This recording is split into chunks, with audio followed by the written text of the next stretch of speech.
Hi, I'm Ella and I'm the Plants Meow, and welcome to my channel.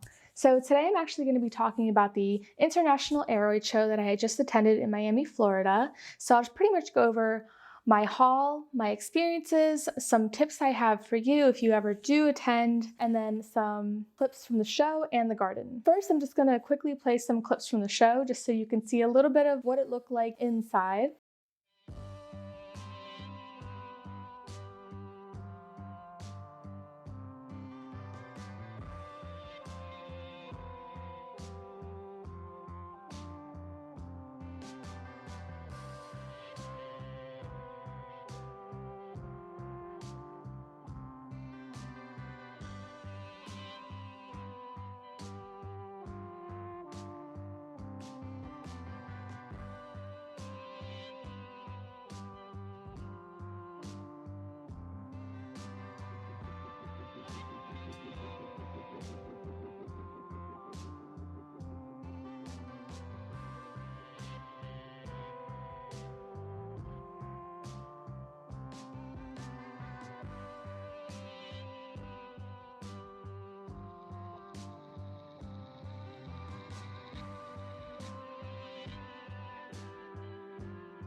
So as you can see, it was pretty busy. I'm lucky to even have this footage. This was a very last minute trip for us, so I was wholly unprepared for it.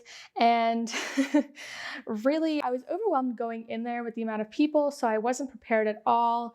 And the thought of recording for me was just not in my mind. I thought about it and then I just thought it was just too overwhelming and I didn't see a point in recording, and luckily Chris thought otherwise. And I'm very thankful for that, and thank you so much because I wouldn't have had these otherwise. So now I'm just gonna go through and show you my personal haul from the show, which I'm really excited about. Just one thing to note, I was only really planning on maybe getting one plant because I already have gotten so many recently. I kind of wanted to dial that back. The main reason for me going was because I was speaking with Vannini and he had told me that he would be speaking at the banquet, and that pretty much sold it for me. I really wanted to go see him, so that was my reason for this last minute trip. This first plant here that I want to show you, it was labeled as Anthurium marmoratum. The sellers did disclose that it was an undescribed species. There's a few Anthuriums out there that are labeled marmoratum that aren't marmoratum, that they will sell with a number at the end of the name just to kind of put them in a category to have some kind of name associated with them. So this one is actually number 3, and I think it's absolutely gorgeous. This was my most expensive plant out of all of them. I paid $80 for this one, and the cheapest plant I bought was for $20. So the prices ranged there, and the prices were all really amazing. The one great thing about this show is that plants that you normally can get for a few $100s, you might be able to find way cheaper than that. So that was awesome.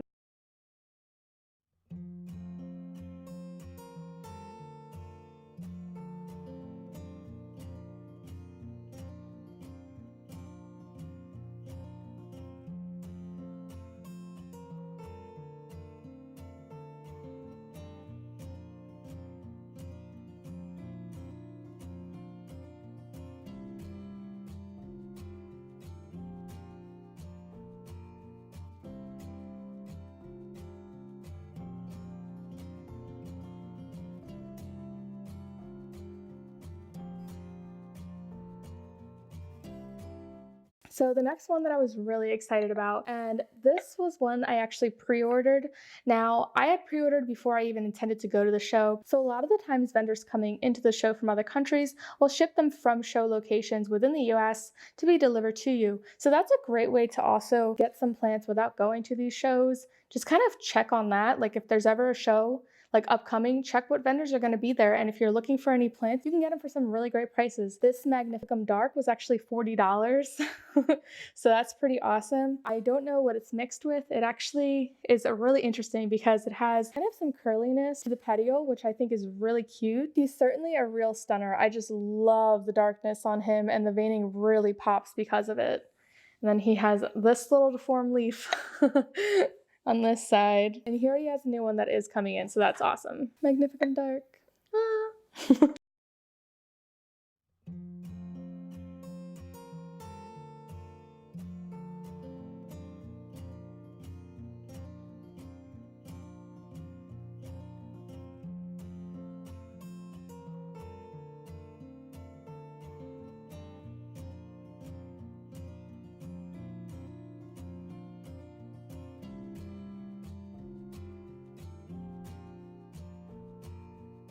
This is a case of a plant that I already have. So a lot of the times I will get multiples of a certain plant just because they have some kind of natural variance to them.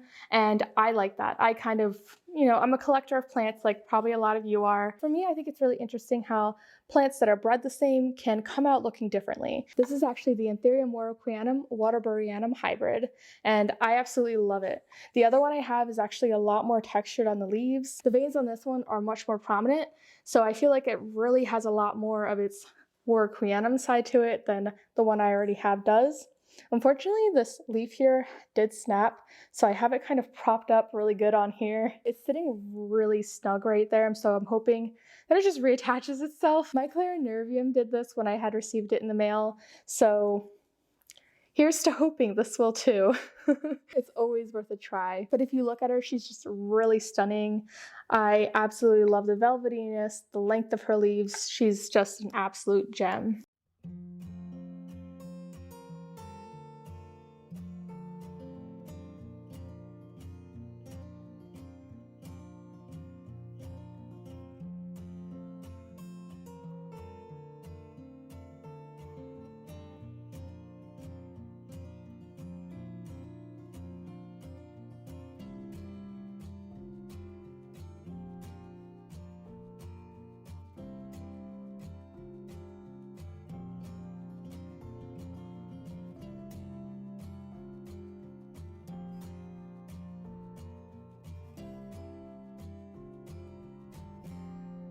So this little tiny guy is my Anthurium crystalinum. So I already have two of these, I know, but like I was just saying about like natural kind of differences in plants, this is one of those. This has extremely thick silver vein prominence, while my medium-sized one has very little. My larger one has like kind of a medium amount, and this one is extremely thick, so I'm excited to see what it grows up to look like. Maybe they'll all grow up and look the same, but I doubt really they will. They already look pretty different.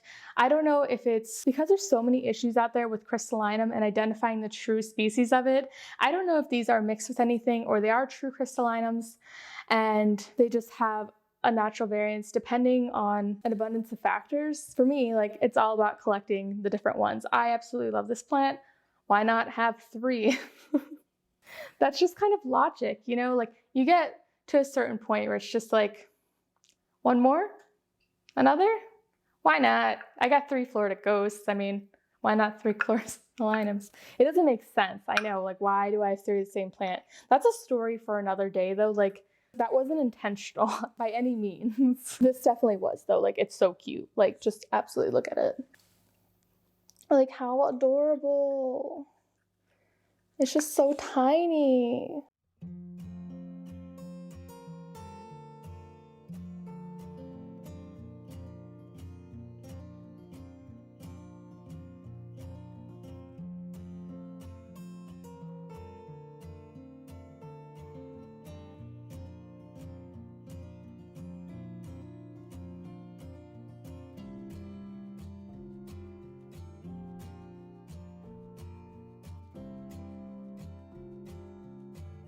So this one you're not going to want to look at. Just kidding, I'll definitely show her to you, but it's definitely my fault.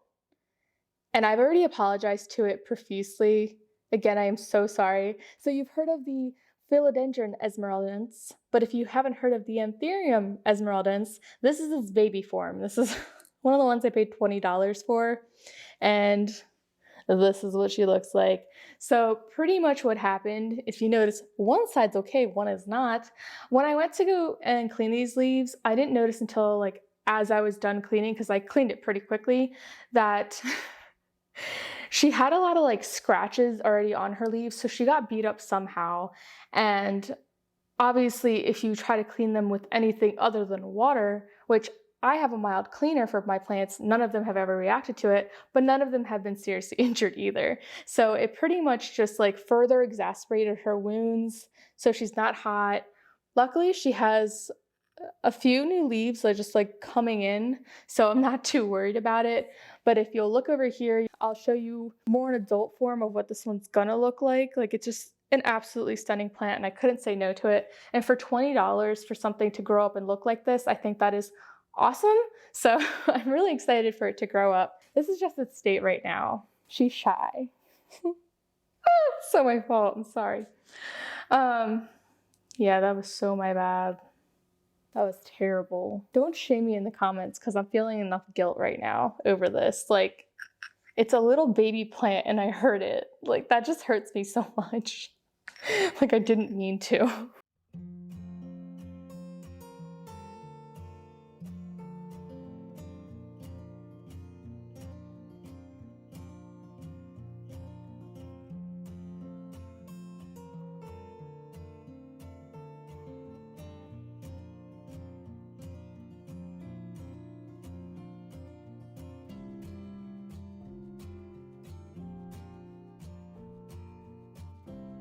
So this one here was actually just like chilling in a bag with others like him, and just roots fully exposed, not even any kind of sphagnum or soil. So that scared me when I first saw him, just because I felt the need to save him and put him in some kind of like sphagnum right away. But I looked through the bag. He was my favorite. I love the ears on this one. Like I said, it was an unidentified Anthurium. But I was looking and someone posted a similar plant and they called it an Anthurium chiapense. And I think it's that one. I'm going to call it that for now. If you know otherwise, please let me know.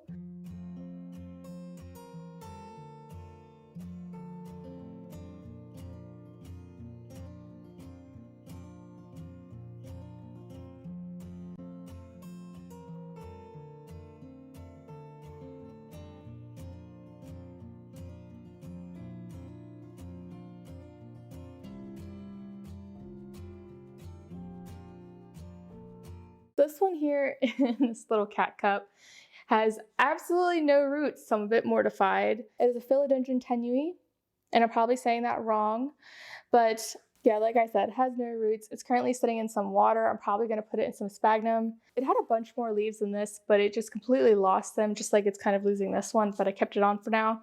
So I'm hoping it starts to do better after a while. I'm going to put it in a little rehab. But if you look over here, this is what it'll kind of look like in the future. So it grows so much larger than what it is right now. And I'm content with having a small one, but I certainly am excited for when it gets much larger than this. I just hope it survives because I'm highly concerned.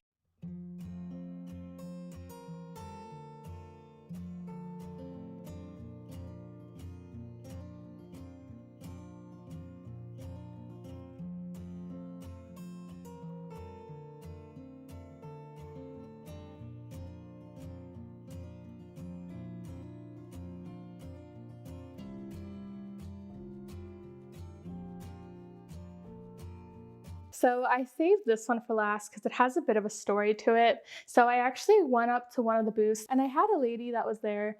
She was searching for plants and she looked up and saw me and she actually recognized me. She even asked me how my cats were. So I thought that was really cool and sweet. Like, I feel like I'm really small in the YouTube community, so being recognized at all is just strange to me. So she was holding two of these, and this is actually an Anthurium vitarifolium, and I didn't have one of them. And she actually looks up and asks me if this is a good plant to get.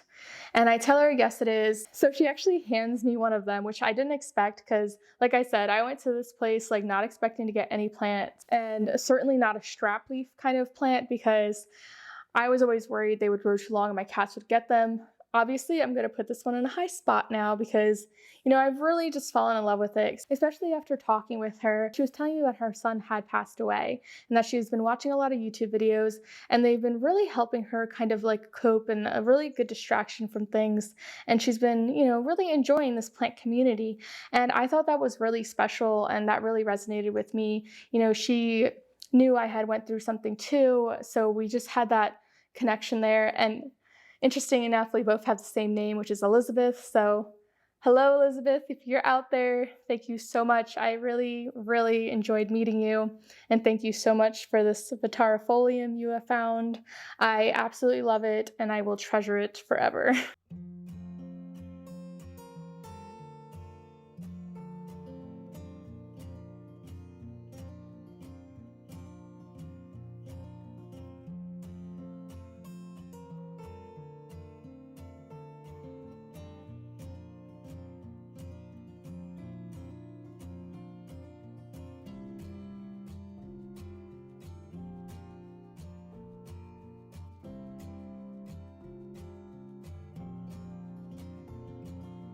So really my experience at the Aroid Show was a good one. I enjoyed meeting a lot of the plant community and people who actually came and watched my show, which I thought that was so cool. I just didn't expect that one bit. Everyone is so genuine and nice, and I absolutely love being in this community, and I really want to thank everyone that I met. I got to meet so many cool people. I got to meet one of my favorite plant YouTubers, which is Kaylee Ellen. I absolutely love her channel. Put up a picture of us here. I think this is the only picture I probably took with someone, just because Chris was like, don't you need a picture with her? I'm like, oh my God, I do. So, and I got to meet Apartment Botanist in person. I absolutely adore her. Please go check out her Instagram. I got to meet VelvetJunglePDX, who is also on Instagram, and I'll put their links down below. Velvet Jungle has so many awesome anthuriums. I'm a person that loves decorating and kind of a consistent theme, and she really has that going on. She has a stunning setup for her plants, and I absolutely adore it. So basically, favorite YouTuber, favorite Instagrammer, that was just kind of wish list goals checked off there. I actually also got to meet Jimmy from Legends of Monstera. He has an amazing YouTube channel, so please go check him out. And I got to talk to Enid from NSETropicals. I got a derpy picture with her, so I probably won't post it up because I'm sure I was just cheesing way too hard that time. But also what I did decide to do, I got their signatures, so I thought that was cool. So I might actually show them at one point in this video. It might just be a pop-in, maybe right now.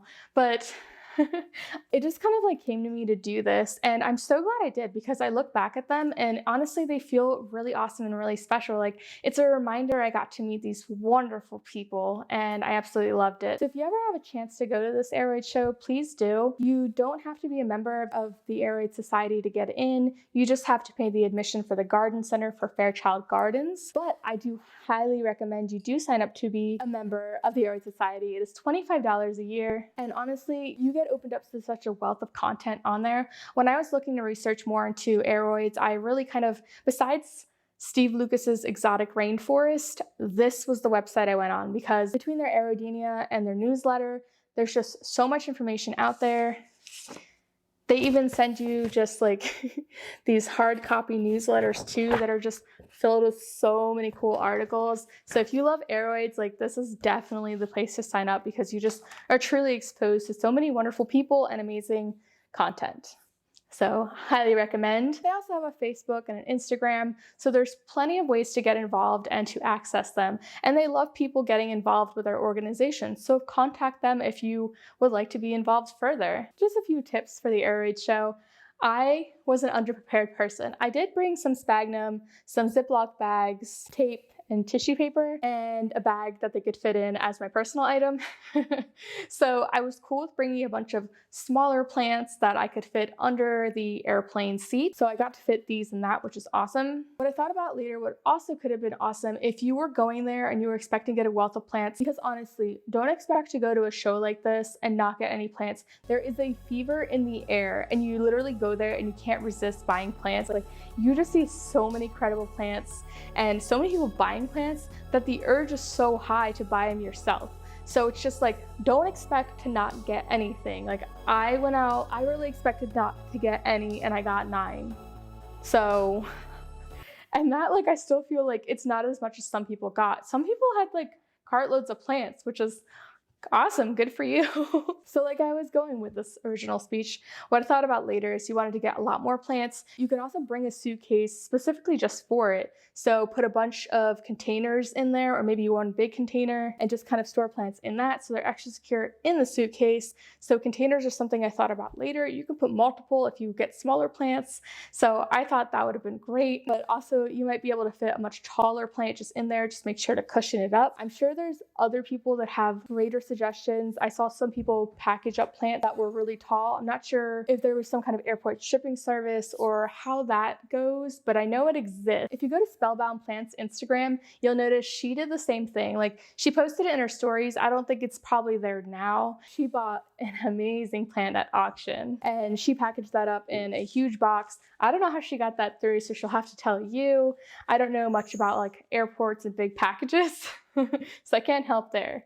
My method, like I said, was that bag, and this was such a quick trip, guys. I bagged and bagged my plants as we were driving to the airport. Like Chris was driving, I was in the passenger seat, just spagging them up and getting them ready to go. Like it was just so hectic. Like we flew on Friday to get there, we flew Saturday back. Like it was such a last minute trip. Like September was already such a hectic month, so it was crazy for us to even just be like, oh, let's go to Miami for this show. But we did. So I did learn a lot of things there. It was pretty awesome.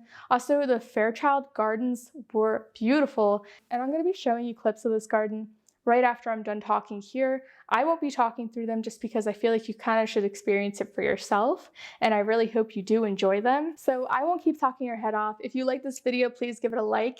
If you went to the show, please comment down below. I would love to know what you got there. If you didn't, I would love to answer any questions you have about it, or what you thought about the clips I showed you or the plants I showed you, any kind of feedback at all. And if you like my content, please subscribe. I do put out a video every Wednesday. And just to kind of heads up for a future video, I will be doing a video specifically featuring J. Vannini's hybrids. If you aren't familiar with him, he is a wonderful hybridizer of many plants, Anthuriums included. So basically, I'm getting information from him right now, and with that information, I'm pretty much just going to make a video about them. So it's going to be full of interesting things, at least that I think are interesting. But I really hope you do like that as well. So thank you so much for watching. I really hope you enjoyed this video, and I hope you enjoy this garden tour.